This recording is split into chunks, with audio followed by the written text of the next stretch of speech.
Hey y'all, we are in our story Magic Tree House, number 13, Vacation Under the Volcano. I got my cat here hoping he'll stay so he can give a little bit of excitement to the story.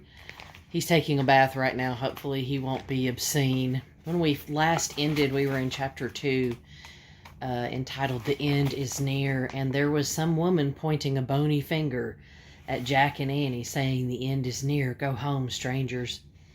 And so he put away his notebook, and then they hurried away, and the old man cackled behind them. Chapter 3. Gladiators. Jack and Annie hid behind a fruit stall. They waited for a moment, then peered around the corner. "I don't see her," said Jack.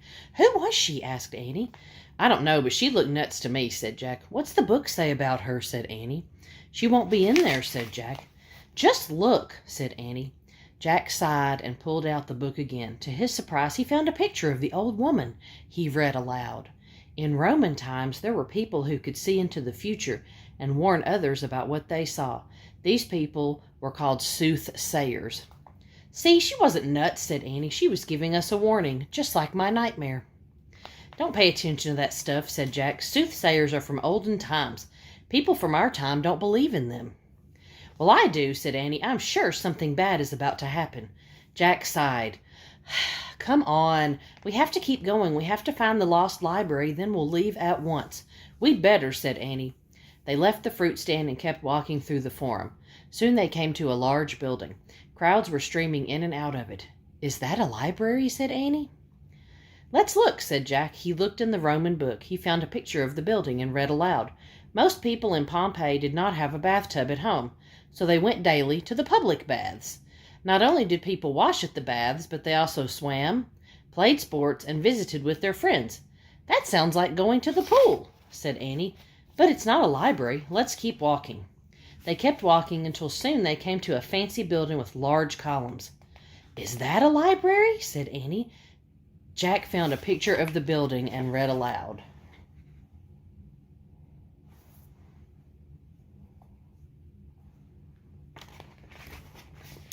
"The people of Pompeii believed that many gods and goddesses ruled the world. This is the temple of Jupiter, their chief god. In this temple, they prayed to Jupiter and offered him gifts. Today, we call the stories about Jupiter and other gods and goddesses myths." "My teacher read myths to us," said Jack. "I remember stories about Hercules and Apollo." "Yeah, my teacher read them too," said Annie. "I like stories about Venus and Medusa." "Hey, maybe the story we're looking for is a myth," said Jack. "Right," said Annie. "Come on. Hurry, let's keep looking." They left the forum and turned onto a wide street. Jack gasped. In front of them was an incredible sight. Tall warriors with huge muscles were walking in a line. They wore fancy helmets and carried heavy shields. "Soldiers," thought Jack. Then he saw that the warriors' feet were chained together and guards walked with them.